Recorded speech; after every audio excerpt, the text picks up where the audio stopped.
فلما انتهى من وضوئه إذا الشمس قد ارتفعت. ما حكم صلاة الفجر بالنسبة له؟ واجبة، لأنه أدرك من وقتها قليلا فتجب عليه.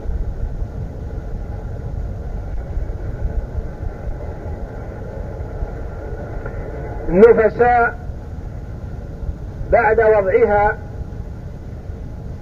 انقطع دمها في اليوم 15 من ولادتها مثلا، وانقطع قبل طلوع الشمس ب5 دقائق، فقامت تغتسل من نفاسها، فلما انتهت من الاغتسال إذا الشمس قد ارتفعت. ما حكم صلاة الفجر بالنسبة لها؟ واجبة، لأنها أدركت من وقتها قليلا. فمن كان غير مكلف كالصبي والمجنون والكافر، أو كانت المرأة حائض أو نفساء ثم زال المانع من الصلاة وقد بقي من وقت الصلاة قليلا، فالصلاة حينئذ واجبة عليهم أداؤها إن أمكن في الوقت، وإلا عليهم قضاؤها بعد الوقت، لأنها وجبت عليهم بإدراكهم شيئا ولو يسيرا من الوقت. يقول ولو بقدر تكبيرة الإحرام، أدرك من الوقت قدر قوله الله أكبر ثم خرج الوقت، فعليهم هؤلاء كلهم عليهم قضاء تلك الصلاة. نعم. وما يجمع إليها قبلها وهي الظهر،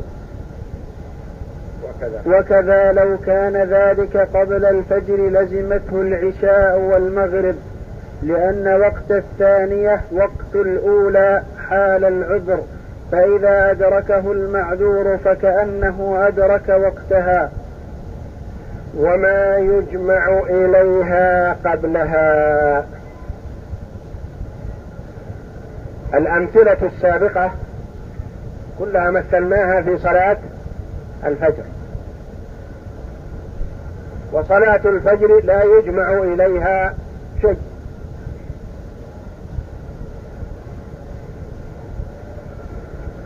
أمثلة أخرى لما يجمع إليها: امرأة حائض أو نفساء انقطع دمها قبل غروب الشمس بدقيقة واحدة، والدقيقة أوسع من قدر تكبيرة الإحرام.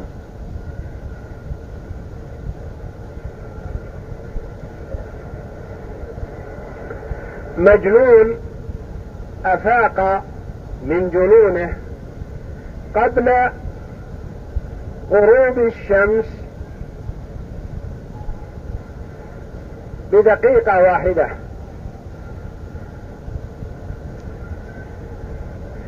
كافر أسلم قبل طلوع الفجر بدقيقة واحدة، ماذا يجب على هؤلاء؟ حائض أو نفساء انقطع دمها قبل المغرب بدقيقة واحدة، وجب عليها أن تصلي الظهر والعصر، لأنها أدركت من العصر قدر دقيقة، والظهر تجمع مع العصر للمعذور. الكافر أسلم قبل الفجر بدقيقة واحدة، عليه أن يصلي المغرب والعشاء، لأنه أدرك من وقت العشاء قدر دقيقة، والمغرب تجمع مع العشاء للمعذور.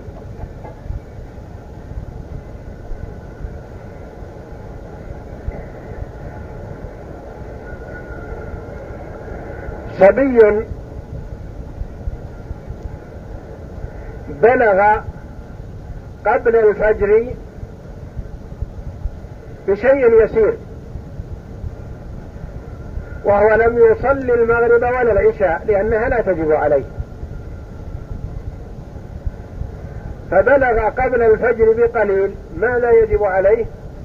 يجب عليه أن يصلي المغرب والعشاء، لأنه أدرك من وقت العشاء قليل، والمغرب تجمع في حق المعذور مع العشاء. الحائض والنفساء طهرتا قبل الفجر بقليل، وهذه تقع كثيرا عند النساء، والكثير منهن يجهلن ذلك، تطهر قبل الفجر بشيء يسير ثم تغتسل وقد طلع الفجر. هي تظن أو قد تظن أنه لا يجب عليها إلا صلاة الفجر، لا، ما دام انقطع دمها قبل الفجر ولو بيسير فعليها أن تصلي المغرب والعشاء من تلك الليلة، لأنها أدركت من وقت العشاء يسيرا، والمغرب تجمع مع العشاء للمعذور. وهذه المسألة والتي قبلها يجب أن يتنبه لها، لأنها يبتلى بها كثير من الناس، إدراك شيء من الوقت ثم زوال التكليف، والصلاة تكون قد وجبت، وهذه إدراك شيء من وقت الصلاة ثم انتهاء الوقت، فعليه أن يصلي هذه الصلاة وما يجمع إليها قبلها.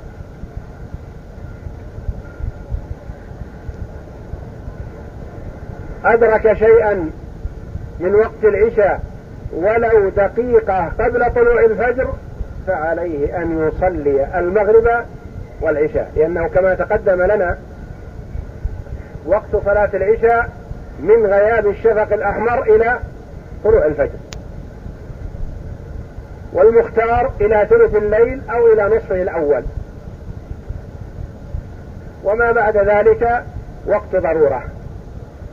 فمن أدرك من الوقت ولو يسيرا فعليه أن يصلي الصلاة هذه التي أدرك وقتها وما يجمع إليها قبلها. وما يجمع إليها قبلها وهي الظهر، كان أدرك شيئا يسيرا من وقت العصر، وكذا لو كان ذلك قبل الفجر لزمته العشاء والمغرب، لأن وقت الثانية يعني وقت العشاء أو وقت العصر وقت للأولى التي هي الظهر مع العصر والمغرب مع العشاء حال العذر، فإذا أدركه المعذور فكأنه أدرك وقتها. المعذور أدرك شيئا يسيرا من وقت العشاء وجبت عليه العشاء والظهر والعشاء والمغرب، أدرك شيئا يسيرا من وقت المغرب وجبت عليه العصر، أدرك شيئا يسيرا من وقت العصر وجبت عليه العصر والمغرب والظهر.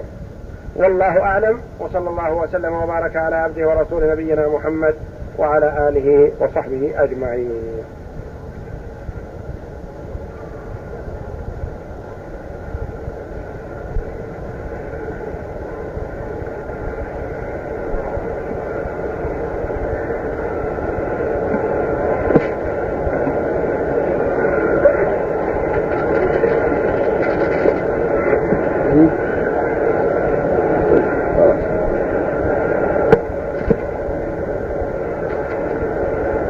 تقول السائلة: امرأة توفي عنها زوجها وهي تبلغ من العمر حوالي 70 عاما، وقد توفي زوجها على إثر مرض مزمن، أقعد على الفراش 8 سنوات. والسؤال: هل هذه الزوجة أثناء عدتها تستطيع الخروج إلى الحرم لأداء الصلاة، علما بأنها غير متزينة ولا متبرجة؟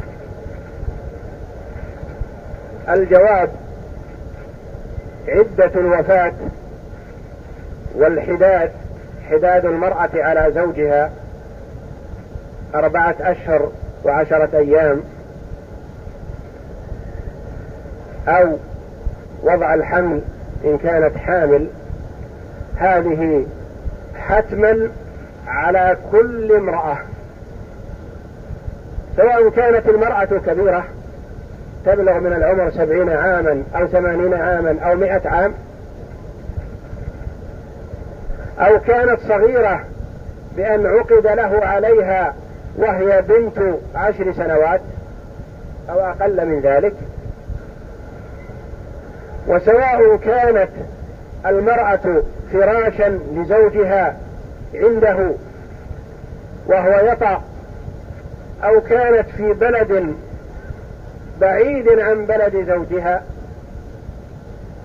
وسواء كان زوجها نشيط وعنده القدرة على الجماع، أو كان مريضا مرضا مزمنا أقعده 10 سنوات أو أكثر من ذلك،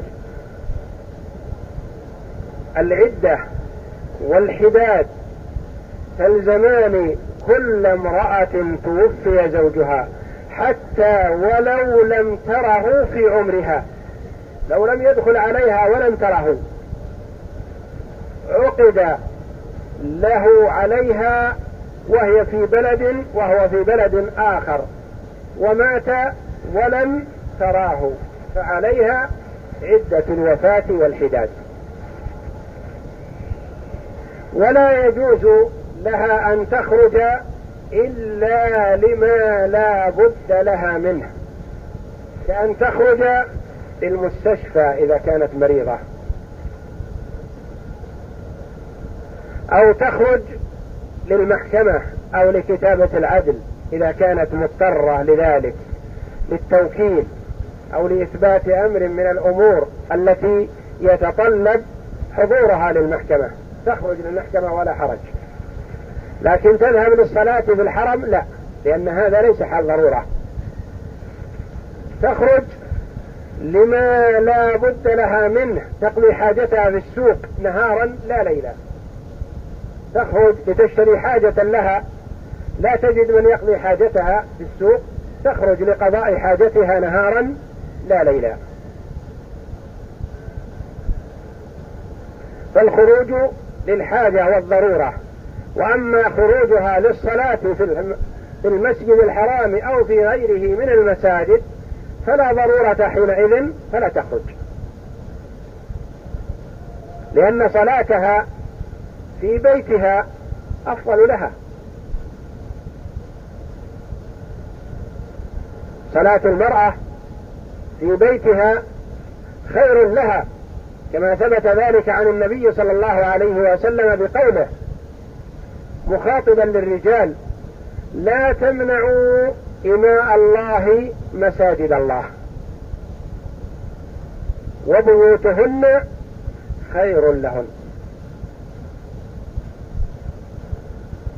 إذا استأذنت المرأة زوجها أو والدها أو أخاها بالخروج إلى المسجد فلا يمنعها، لأنها ربما تكتسب خيرا، تسمع موعظة، تستفيد فائدة، تتفقه في دينها، تعلم حكما شرعيا من الأحكام التي تجهلها. لا تمنعوا إماء الله مساجد الله، وبيوتهن خير لهن. يعني الأولى لها أن لا تستأذن، لكن إذا استأذنت فلا يمنعها وليها، والأفضل لها أن لا تستأذن ولا تخرج، تلزم البيت، هذا أفضل لها، لكن إذا استأذنت فلا تمنع. وإذا خرجت وليخرجن تفلات، يعني غير متزينات وغير مظهرة للزين، ولا تمس طيبا إذا أرادت الخروج من بيتها، لا يجوز لها أن تمس طيبا، ولا يجوز لها أن تخرج بثياب الزينة وثياب الجمال التي تلفت النظر، لأنها ربما إذا خرجت متزينة صارت حبيلة من حبائل الشيطان يحبل بها الشيطان للرجال، علمت أو لم تعلم، قصدت أو لم تقصد، الشيطان يتبعها ويحاول أن يصرف الأنظار إلى النظر إلى جسمها وثوبها وجمالها، فيحبل بها الشيطان للرجال وقد لا تشعر بذلك، فتكون مساعدة للشيطان مؤذية للرجال بصرفهم النظر إليها وإتباعها النظر،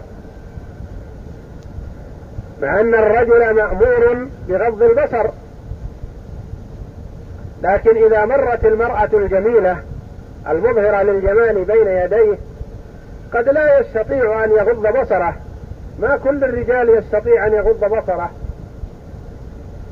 فتكون مساعدة للشيطان في صرف أنظار عباد الله إليها. فالواجب على المرأة أن تلزم بيتها ولا تخرج إلا لما لا بد له منه، فإذا خرجت فلتخرج تفلة، يعني غير متزينة ولا متجملة، ولا تظهر شيئا من محاسنها، لا تخرج بلباس يلفت النظر إليها، ولتحذر ذلك. والنساء أشد فتنة على الرجال من غيرهن، وهي أضر الفتن على الرجال فتنة النساء.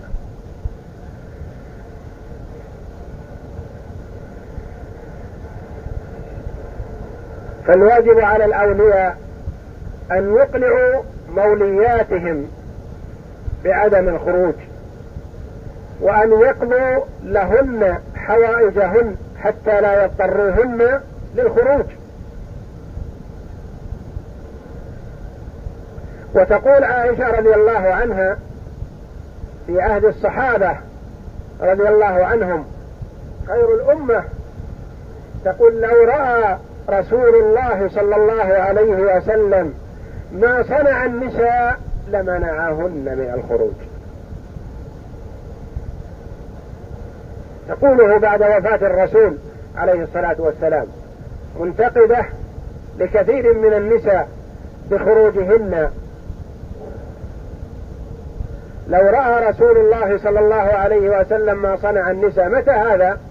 في عهد الصحابة بعد وفاته عليه الصلاة والسلام، لمنعهن.